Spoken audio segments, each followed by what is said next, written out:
Assalamualaikum warahmatullahi wabarakatuh. Alhamdulillahirrabbilalamin. Asyhadu an la ilaha illallah wa asyhadu anna Muhammadan abduhu wa rasuluh. Sallallahu alaihi wasallam wa ala alihi wa ashabihi amma ba'd. Alhamdulillahirrabbilalamin. Alhamdulillahi jazahumullahu khaira. Alhamdulillahi jazakumullahu khaira.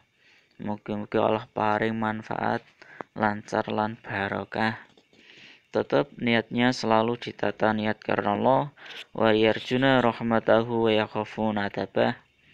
Tetap selalu tanamkan niat pada diri kalian dengan niat tolabul ilmi, dengan niat mencari ilmu. Alhamdulillah, pada kesempatan hari ini kita bisa berjumpa kembali di Mapel Ilmu Pengetahuan Alam. Dan alhamdulillah minggu kemarin kalian semua sudah melaksanakan PTS atau penilaian tengah semester. Dan untuk hasilnya insya Allah kalian sudah mengetahui masing-masing ya. Nah, maka dari itu, dari hasil penilaian kemarin bisa kalian jadikan sebagai motivasi. Motivasi untuk apa? Untuk motivasi selalu semangat belajar. Jangan sampai kendur belajarnya. Ya, karena dengan belajar kita bisa mengetahui apa yang belum kita ketahui. Nah, maka dari itu belajar atau mencari ilmu itu sangat penting dan jangan sampai disia-siakan. Oke. Pada kesempatan hari ini kita akan melanjutkan diskusi kita, melanjutkan bab ya.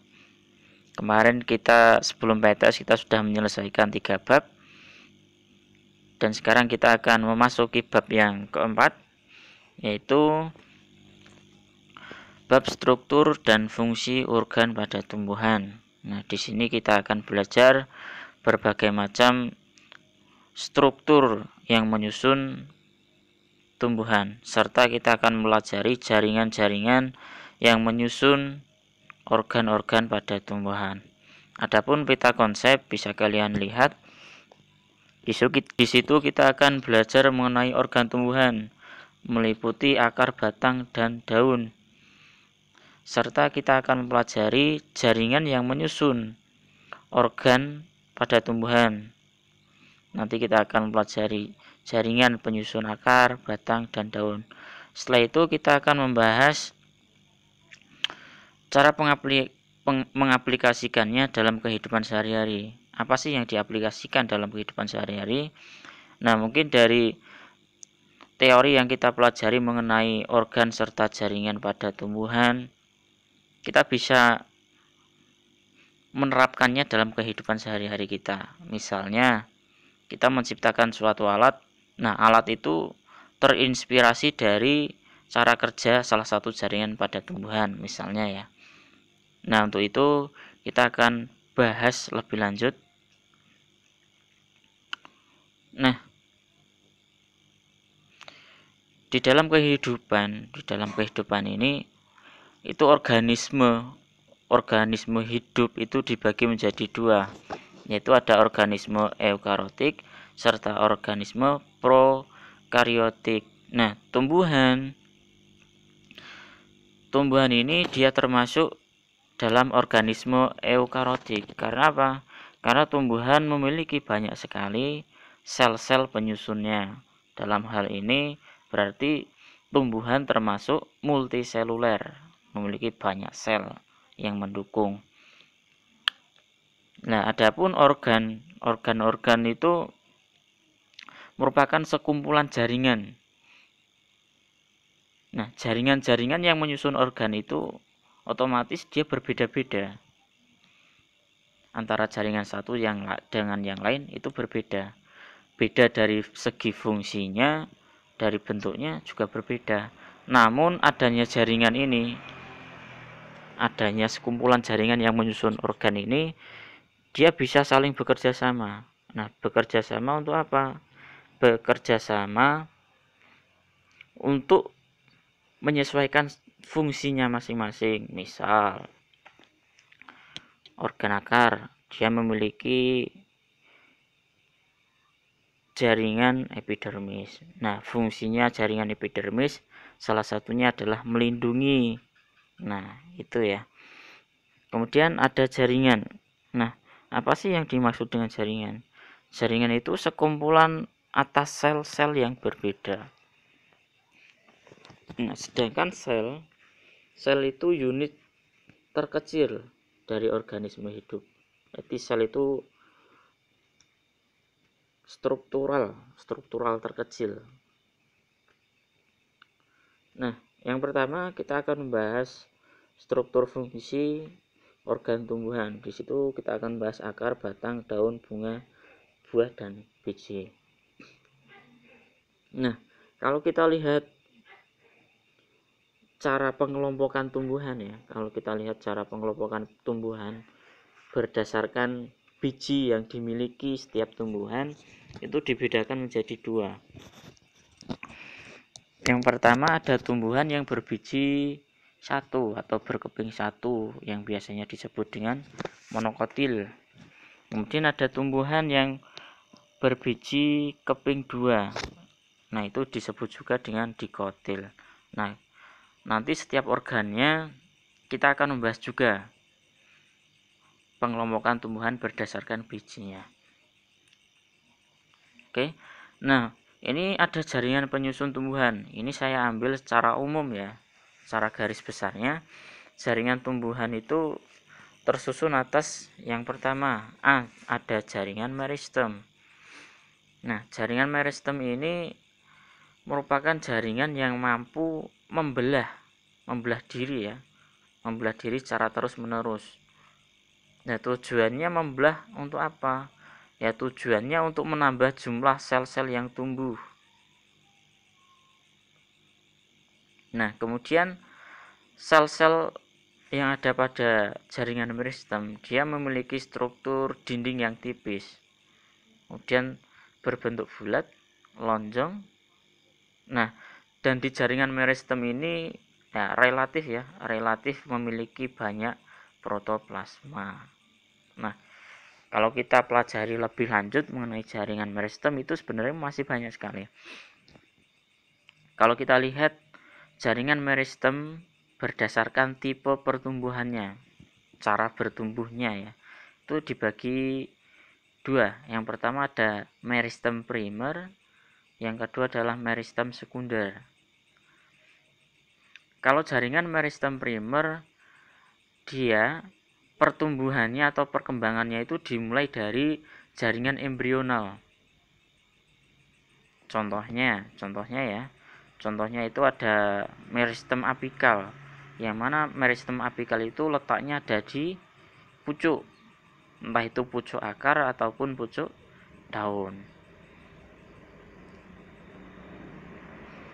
Kemudian yang meristem sekunder. Nah, meristem sekunder. Untuk meristem sekunder ini, dia pertumbuhannya atau perkembangannya itu dimulai dari jaringan dewasa. Nah, jaringan dewasa dari meristem sekunder ini dia berdiferensiasi ya. Namun masih memiliki sifat meristematis. Maksud dari meristematis ini dia bisa membelah lagi. Contohnya pada jaringan kambium ya. Pada kambium ini dia bisa membelah menjadi xilem dan floem. Nah, untuk mengenai kambium dan xilem dan floem akan kita bahas di selanjutnya ya. Nah, kemudian kalau kita lihat dari tata letaknya, jaringan meristem itu dibagi menjadi tiga. Ada tiga.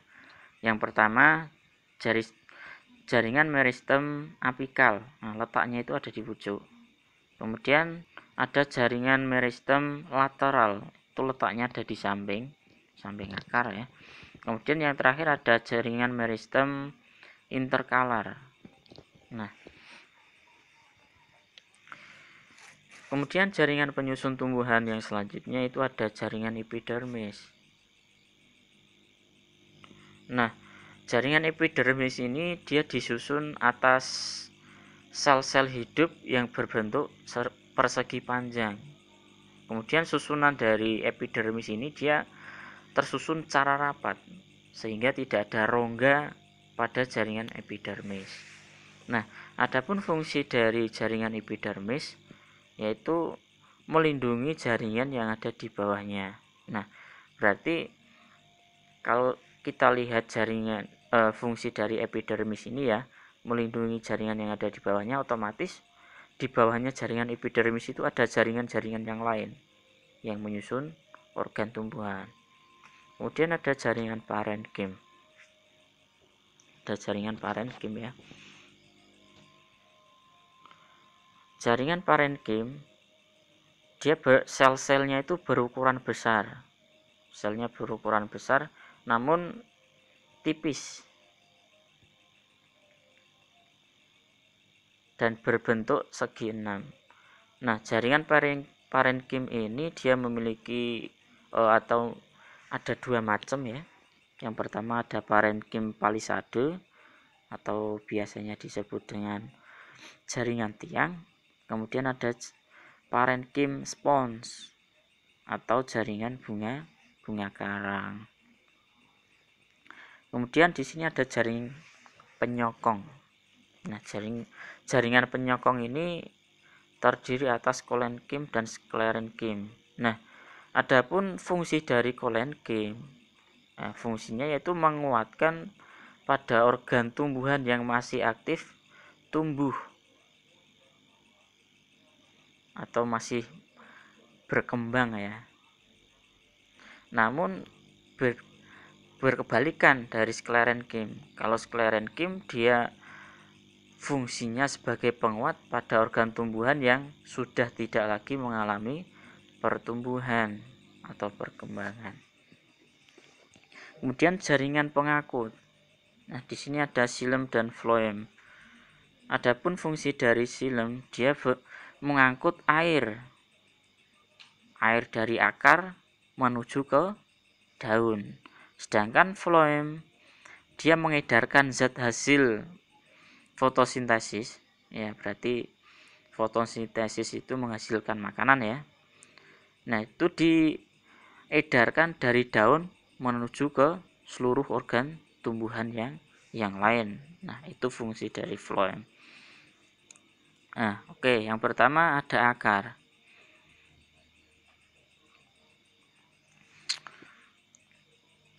Nah, untuk perakaran pada tumbuhan, nah kalau kita lihat itu ada dua macamnya, yaitu ada perakaran serabut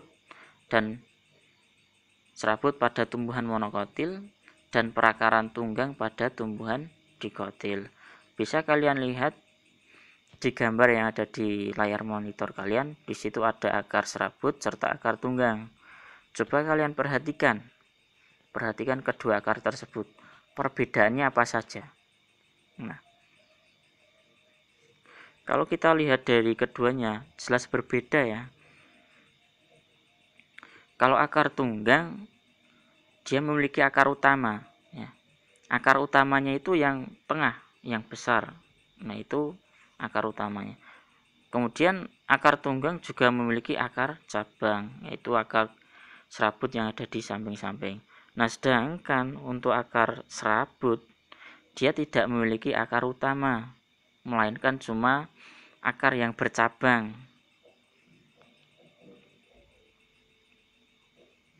Nah, kemudian akar pada tumbuhan itu juga bisa mengalami proses perubahan fungsi. Mengalami perubahan bentuk ya. Mengalami perubahan bentuk. Nah, tujuannya mengalami perubahan bentuk ya menyesuaikan dengan fungsinya. Misalnya pada wortel. Nah, wortel selama proses pertumbuhannya dari awal dia memiliki akar.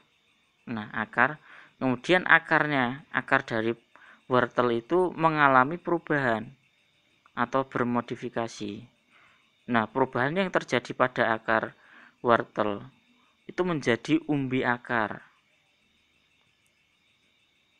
Nah, tujuannya kok akar pada wortel itu mengalami perubahan, berubah bentuk menjadi umbi akar, ya tujuannya untuk menyimpan cadangan makanan. Ya, kalau nggak ada itu ya mau disimpan di mana cadangan makanannya. Nah, adapun fungsi dari akar. Nah, fungsi dari akar yang pertama menyerap air dan unsur hara dari dalam tanah. Kemudian menyokong dan memperkokoh berdirinya tumbuhan. Nah, yang ketiga bisa kalian cari di buku kalian masing-masing ya, yang mempunyai buku, dan yang belum mempunyai buku ya amat sulit segera memesan di koperasi, karena buku itu penting ya buat referensi belajar kita. Jangan sampai tidak memiliki buku untuk belajar. Kemudian jaringan penyusun akar. Nah, ini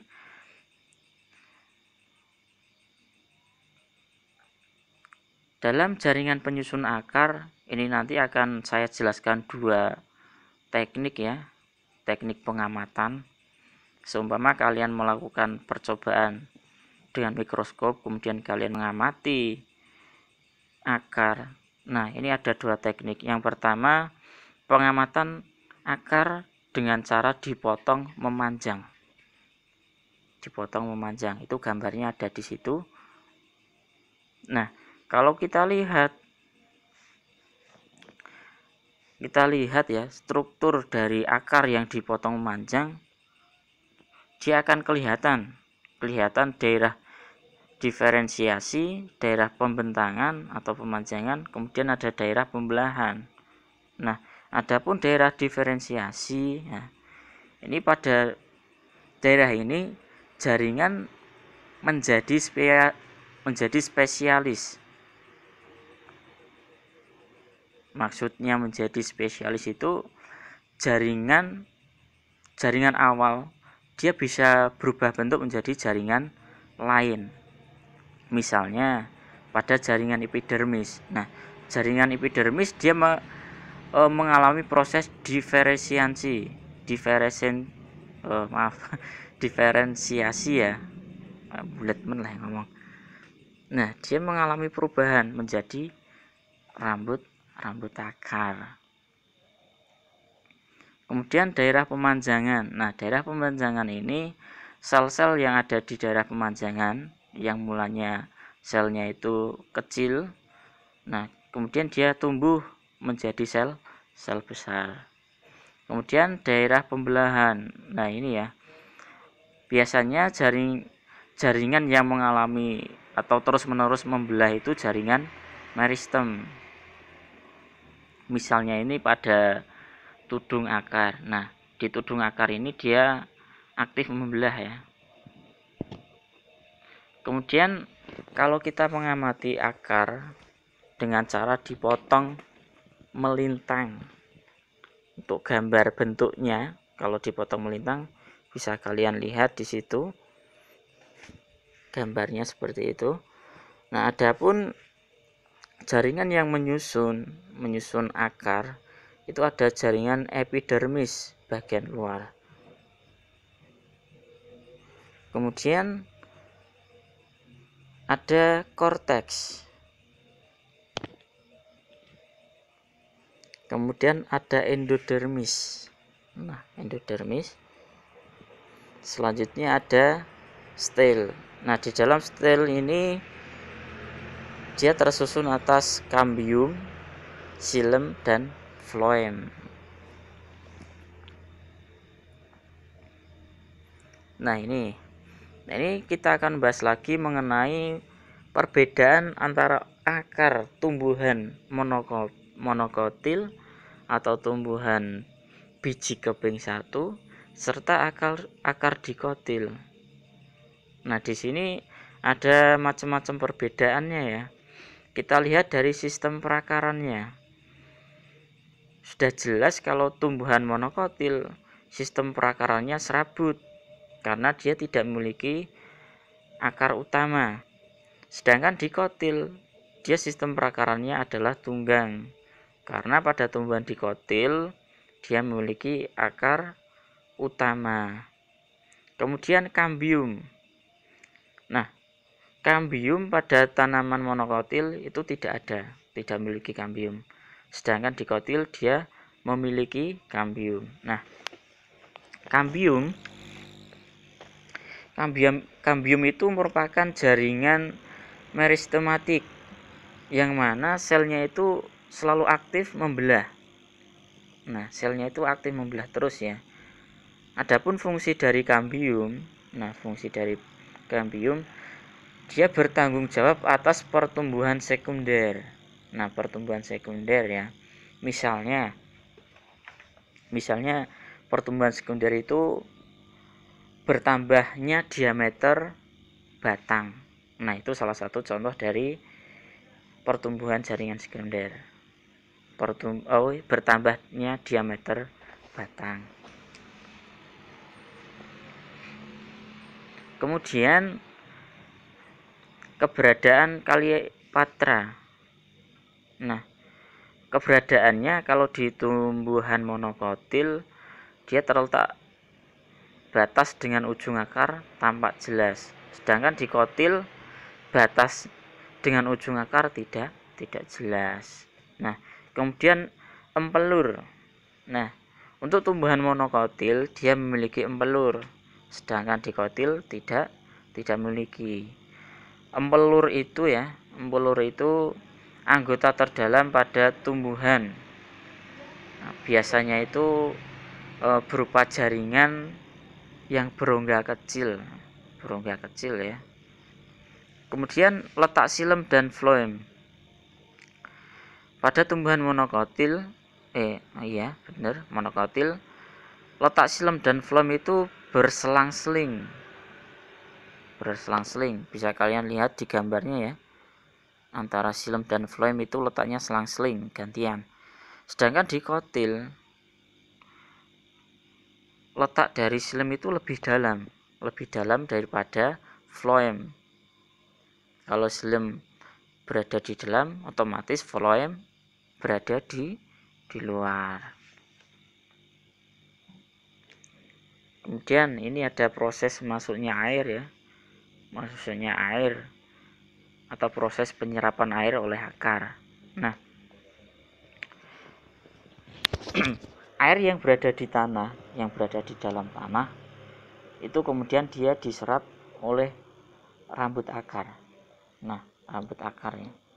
Setelah diserap oleh rambut akar, air yang diserap tadi dia memasuki tumbuhan melalui beberapa jaringan, yaitu melalui epidermis, lapisan terluar tadi ya, yang fungsinya itu untuk melindungi jaringan yang ada di bawahnya.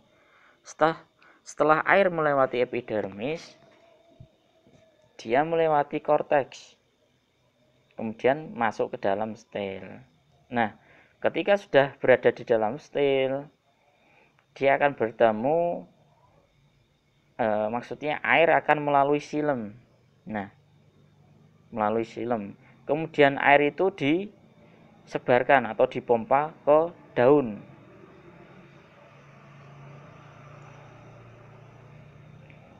Kemudian ada batang.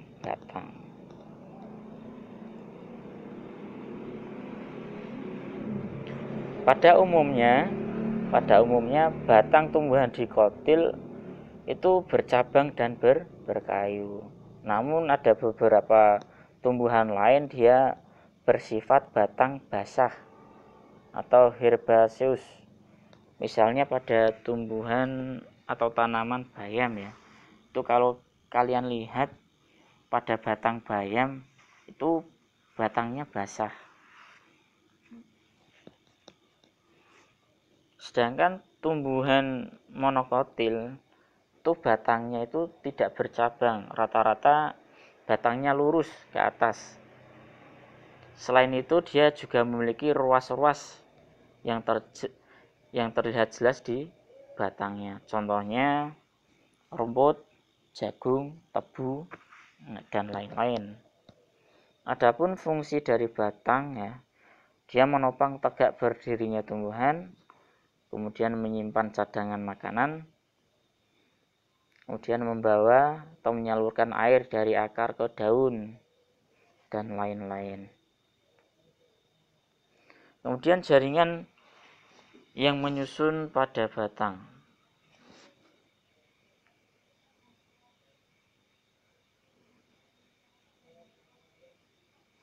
Nah, itu sebelumnya minta maaf ya, itu batang ya, bukan akar. Salah ketik, tipu. Itu ada epidermis, kemudian korteks, endodermis, dan stel. Kalau tadi tumbuhan yang monokotil dia tidak memiliki kambium, sedangkan dikotil dia memiliki kambium. Nah, di sini ada perbedaan dari batang monokotil dan dikotil. Untuk batang monokotil, xilem dan floemnya itu dia membentuk lingkaran. Dan dia mempunyai empelur ya. Empelur tadi ya, anggota terdalam pada tumbuhan itu berupa jaringan kering dan memiliki rongga kecil. Sedangkan batang dikotil itu tidak terdapat empelur, namun dia memiliki kambium antara xilem dan floem, yang mana kambium ini dia bertanggung jawab atas pertumbuhan sekunder. Tadi ya, pertumbuhan pada batang, bertambahnya diameter pada batang. Kemudian ada daun. Nah, di sini daun kalau kita lihat bentuk atau pertulangannya itu dibedakan menjadi 5 ya. Itu ada daun yang menjari, tulangnya itu menjari, misalnya kayak daun singkong, itu kan menjari ya. Kemudian menyirip, melengkung, dan ada yang sejajar. Sejajar itu ya kayak daun tebu itu, kemudian rumput, kemudian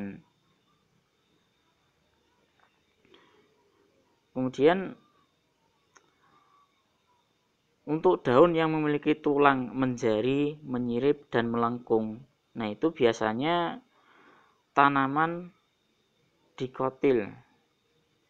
Nah, sedangkan pertulangan daun yang sejajar seperti rumput, kemudian daun tebu tadi, dia terdapat pada tumbuhan monokotil.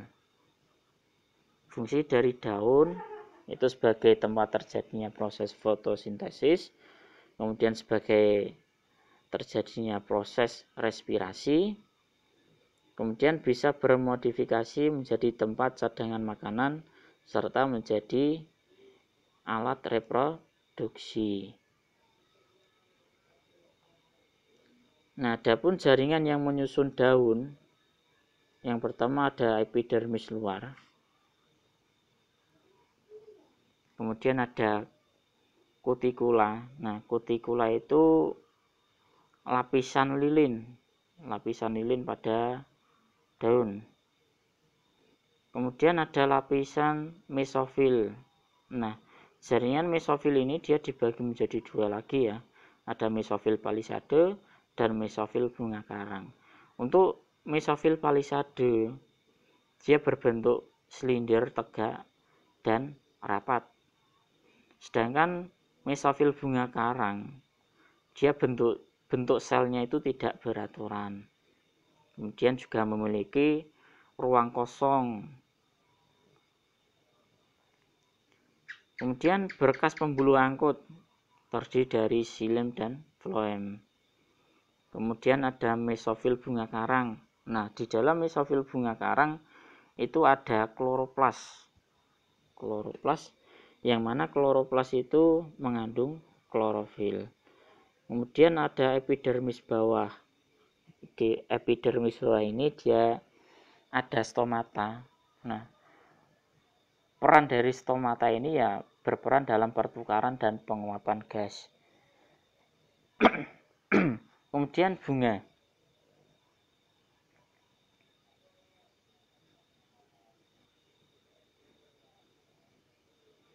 Nah ini ya, perbedaan yang mudah kita amati antara bunga tumbuhan dikotil dan monokotil yaitu ketika kita melihat kelopak dan mahkota bunga.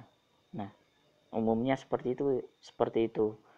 Nah, untuk tanaman dikotil, jumlah dari kelopak dan mahkota bunga itu dia kelipatan dari 2, 4, dan 6. Sedangkan pada tumbuhan monokotil, jumlah kelopak dan mahkota bunga itu kelipatan dari angka 3. Sedangkan fungsi dari bunga yaitu tadi ya, sebagai alat perkembangbiakan secara generatif. Adapun jaringan yang menyusun bunga, itu yang pertama ada tangkai bunga, kemudian ada kepala putik, kemudian ada mahkota bunga, dan ada benang sari dan putik, kemudian bakal biji, ada dasar bunga, dan kelopak bunga. Kemudian selanjutnya ada buah dan biji. Nah ini ya, yang pertama ada buah sejati. Buah sejati ini dia merupakan hasil dari proses penyerbukan dan pembuahan. Misalnya itu pada buah apel, mangga, pepaya, nanas. Nah, kemudian ada buah semu. Nah, kalau buah semu ini dia dihasilkan dari bagian bunga lain. Misalnya pada mete. Yang mana mete itu kan dia berasal dari batang bunga. Nah, itu ya. Kemudian ada biji. Struktur biji bisa kalian lihat di gambarnya. Itu ada kulit biji, kemudian ada plumula, kemudian ada radikula, kemudian ada poros embrio, kemudian ada kotiledon. Adapun kotiledon itu bakal daun pada proses perkecambahan. Nah, kemudian selanjutnya itu teknologi yang terinspirasi dari struktur organ tumbuhan. Nah, mungkin kalau kalian lihat di kehidupan sehari-hari, pasti kalian melihat salah satu teknologi yang memanfaatkan atau yang terinspirasi dari struktur organ tumbuhan. Misalnya yang pertama, teknik pemasangan batu bata. Coba kalian lihat proses pemasangan batu bata. Kalian amati secara seksama. Nah, proses pemasangan batu bata dia terinspirasi dari jaringan epidermis. Yang mana jaringan epidermis ini dia memiliki bentuk seperti balok. Kemudian susunan dari jaringan epidermis ya rapat, tidak memiliki rongga. Nah, seumpama kalau pemasangan batu bata kok ada rongga-rongganya itu ya tidak kokoh batu batanya. Mungkin bisa rubuh. Kemudian ada teknik fondasi cakar ayam. Nah, teknik fondasi cakar ayam ini dia terinspirasi dari pohon nyur. Yang mana pohon nyur ini memiliki akar serabut. Yang mana akar serabut itu mampu menopang tubuh pohon yang besar. Meskipun struktur tanahnya itu tidak stabil. Mungkin bisa goyang atau apapun ya. Kemudian teknik panel listrik tenaga surya. Nah, ini dia terinspirasi dari cara kerjanya daun, yang mana pada proses atau peristiwa fotosintesis ya, daun memanfaatkan energi matahari untuk menghasilkan makanan. Nah, maka dari itu di panel listrik tenaga surya ini dia terinspirasi dari daun, yaitu memanfaatkan energi matahari untuk menghasilkan energi kimia, kemudian digunakan untuk menghasilkan energi listrik. Kemudian teknik pembuatan air mancur dan sumur bor. Nah, ini teknik ini dia terinspirasi dari konsep kapilaritas jaringan silem, yang mana konsep kapilaritas ini itu bisa memungkinkan akar untuk menyerap air serta menyebarkan naik melawan gaya gravitasi bumi. Nah, kemudian ada teknik sensor cahaya. Nah, teknik sensor cahaya ini dia terinspirasi dari tumbuhan kaktus. Karena kaktus ini dia memiliki stomata, yang mana stomata itu ketika malam hari stomatanya itu membuka. Nah, sedangkan pada siang hari stomatanya itu menutup. Nah, kok kenapa stomatanya kok malam hari membuka sedangkan siang hari menutup? Ya, tujuannya untuk mengurangi proses penguapan air sehingga kaktus tidak kehilangan air begitu banyak.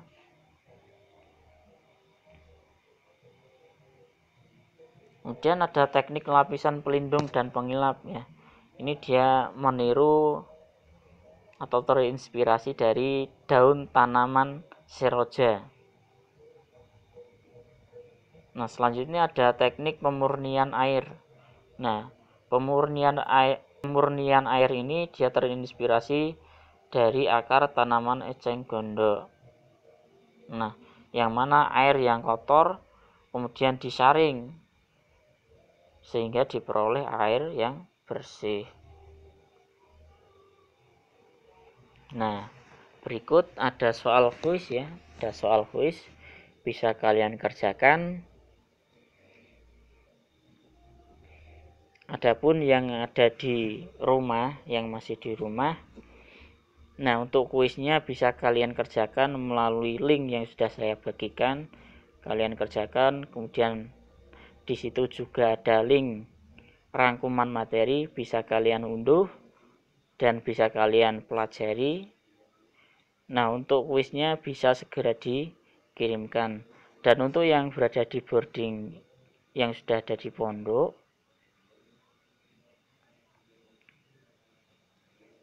untuk kuisnya bisa dikerjakan di selembar kertas.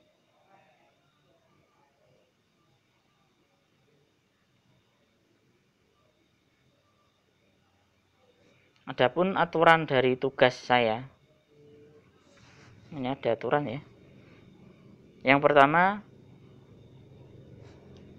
untuk soal kuisnya ya dikerjakan di link di Google Form yang saya bagi.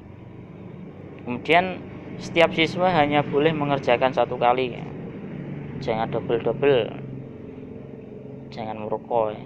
Kemudian batas waktu sampai jam 12 malam. Lebih dari itu tidak ada perpanjangan waktu. Yang kedua, tugas yang kedua dari saya, kalian mencari referensi, entah itu dari buku atau internet atau dari mana. Kalian pelajari mengenai sistem pencernaan. Nah, untuk minggu yang akan datang kita akan mempelajari mengenai sistem pencernaan ini. Alhamdulillahi jazakumullahu khairan. Moga-moga Allah paring manfaat lancar dan barokah. Apabila banyak salah, saya minta maaf yang sebesar-besarnya. Sekian dari saya.